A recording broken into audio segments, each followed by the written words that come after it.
everyone, welcome back to our channel with another episode of Ask a Psychologist with Ms. Hana Haniffa. She is a psychologist and a lecturer in psychology. She has a master's and a bachelor's degree in psychology and psychotherapy. Today, we are going to dive into an interesting topic, autism spectrum disorder, or in other words, ASD. So, Ms. Hana, can you explain what autism spectrum disorder is to us? So, autism spectrum disorder or ASD is basically a complicated lifelong condition which affects the functionality of the child with regards to communication and their behavior. So, the reason we call this a spectrum disorder is because it affects people in different ways and it affects each and every individual at varying degrees also. So we can categorize autism into two levels. One is, or two types rather. One is high functioning autism, while the other is low functioning autism. So some people with autism have a more challenging time in socializing or learning and communicating, and they tend to need more help with their everyday tasks. And in certain cases, they are unable to live alone. So this type of situation, we identify these individuals as low functioning autism. So basically, their functioning level or their level of independence and ability to socialize and learn and communicate with others is far low in terms of its ability, in terms of their ability. Whereas if you take people with high functioning autism, these are people who show less symptoms, or their symptoms are less obvious, and also they do well in school and they have less communication related issues and things like that. So overall, they are able to function better even though they still have certain symptoms of autism within them. Great. They say that autism could affect only children. Is that true?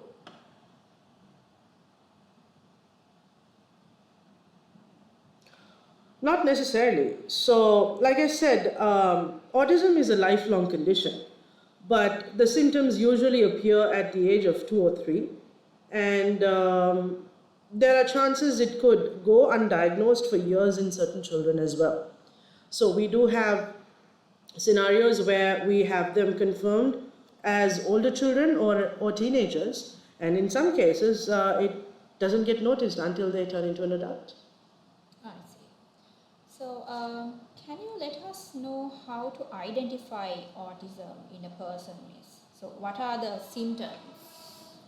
Right. So when we speak of symptoms, one of the few things that we notice in most children in general, or most individuals in general, is the lack of eye contact. Okay. There's a narrow range of interest, or there's an intense interest in certain objects. So they either have a very narrow range of interest, so they're only interested in certain factors, Yeah.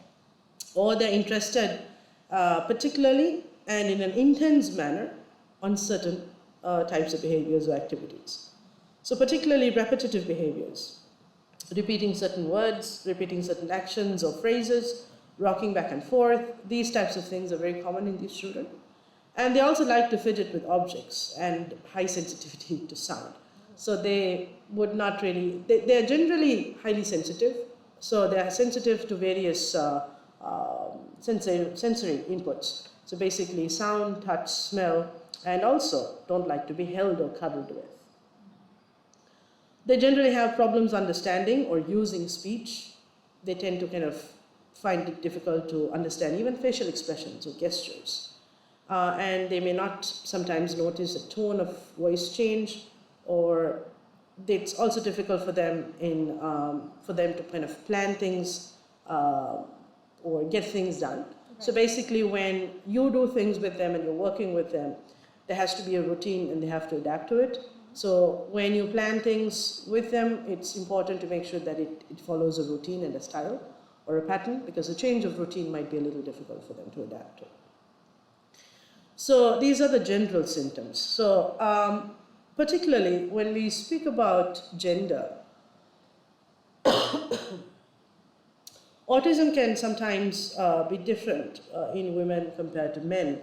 And compared to men, autistic cisgender women might have certain other symptoms, like they tend to hide their feelings more often than the men. And they might be a bit more quieter. And they may also copy people who don't have autism or hide their signs in order to fit in and kind of blend in.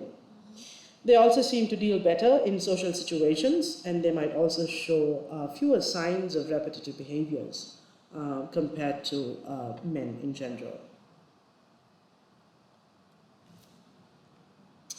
Now, moving on, when you consider children with autism, about 40% of children with autism spectrum disorders don't talk at all, while about 25% to 30% develop certain language skills during infancy. But as they get older, they might lose some of them as well. Some children with ASD also start talking later in life. So delayed speech and language skills is a concern. Flat or robotic speaking voice or singing voice is also common. Echolalia, that is repeating the same phrase over and over, is a concern. Problems with pronouns, so saying you instead of I, for example. Not using or rarely using common gestures like pointing or waving and not responding to them is also seen in children. Inability to stay on top of a topic when talking or answering questions. Not recognizing sarcasms or jokes. Trouble expressing their needs and emotions. And not getting signals from sign language or tone of voice and expressions is also common in children. Right. So, what are patterns of behaviors with autism? Children with autistic spectrum disorders act in ways that seem unusual, or they do have interests that aren't normally typical amongst the others. Okay. So for example, repetitive behaviors like hand flapping, rocking, or jumping, they love to do those things. Constant moving, they're very hyper in terms of their behavior.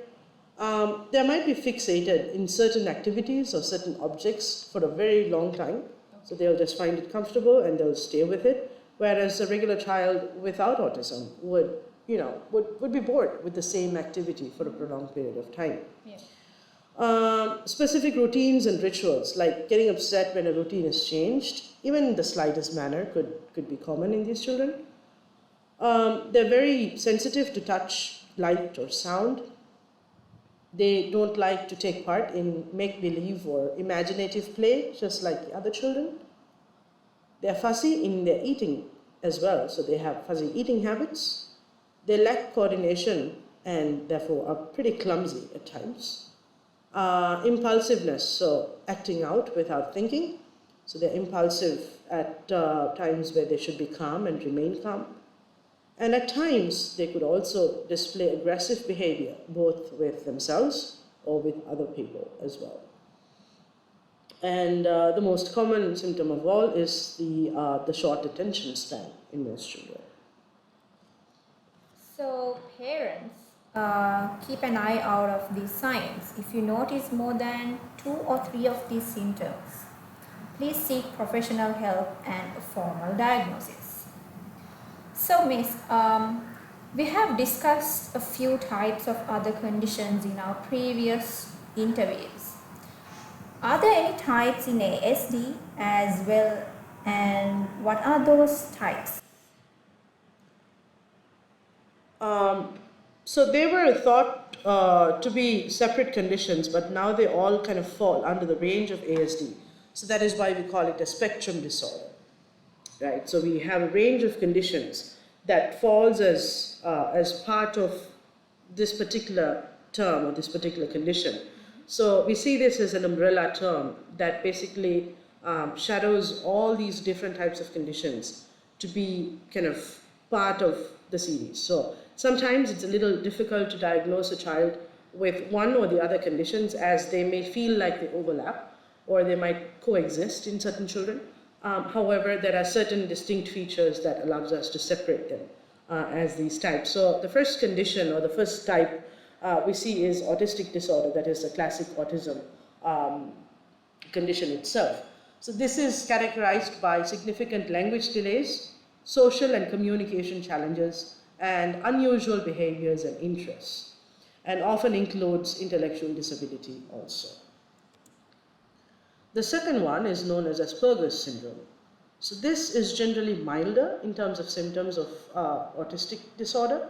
So people with this usually have an average or above average intelligence and no significant language delays, but may have some social or communication difficulties. The third one is called PDD, that is pervasive developmental disorder and not otherwise specified. So this is also called atypical autism, as this includes individuals who meet some of the criteria for autistic disorder or Asperger's syndrome, but not all of them. So symptoms might be milder or only affects a specific part of the functioning of the child or the individual. The other type is childhood disintegrative disorder, so CDD. So this is a rare condition where the child develops normally for the first, for at least 2 years, and then significantly regresses in multiple areas of functioning. So up until a period of time, they will have or they will display normal development, but for a significant period of time, you will notice regression. You will notice certain skills, including language or social skills, to start reducing. They kind of go back in time. So, for example, if the child was once able to say, speak a full sentence with 5 or 6 words in it, you will start to notice that the child now no longer uses 6 words in a sentence, but rather maybe 3 or 2 words. Right. And stop at that. So similar to that would be social skills. So if they were once able to interact well and display good and effective social skills, they now have either less or no social skills. So they start to kind of reverse back in their behaviors. The next one is called Rett syndrome. So this is a rare genetic neurological disorder, occurs almost exclusively in girls, and it's usually characterized by early growth followed by a loss of purposeful use of hands, slowed brain and head growth, and also problems with walking. So unlike other forms of ASD, Rett syndrome is also known known to have a genetic cause. Is ASD a genetic condition? Yes and a no. So autism spectrum disorder runs in the family. So autism does run in the family, but it is not confirmed that it has genetics as its only cause. So studies have shown that there are several different genes that involves the display of ASD syndromes. They have also shown that the risk of autism increases in a firstborn child or children of older parents. So the risk for the firstborn child to have ASD, in fact, triples after the mother's, actually turn 35 and a father reaches, 40. So it's kind of hard to decide whether it's actually the genetics or it's the parental genetics that carries their age as a risk factor here. Also, pregnant women who are exposed to certain drugs or chemicals like alcohol or anti-seizure medications are more likely to have autistic children as well. So there are other factors like maternal metabolic conditions like diabetes, obesity, and research has also linked autism to untreated, how do you pronounce that word?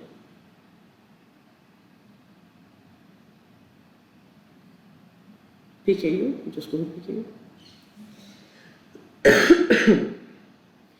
So research has also linked autism to untreated PKU conditions. So this is a metabolic condition that's caused by the absence of an enzyme, and also German measles, which is rubella at one point. So these are also genetic factors that basically leads to a possibility of the child developing autism or autism spectrum disorders, but it's quite unsure or unclear as to whether that's the leading cause of autism. Great. Let's take a quick moment to remind our viewers to leave their doubts, questions, feedback down in the comments. So, Miss Hana, is there a specific treatment for this? I mean, if it is a lifelong condition, I assume there is no cure. Yes, you're right. There is no cure for this condition, but there are ways to manage the symptoms and help the individual carry out their day-to-day lives smoothly. So behavioral factors. So this basically helps the person understand the causes and results of their behavior so they can change specific unwanted behaviors through behavioral therapy and things like that.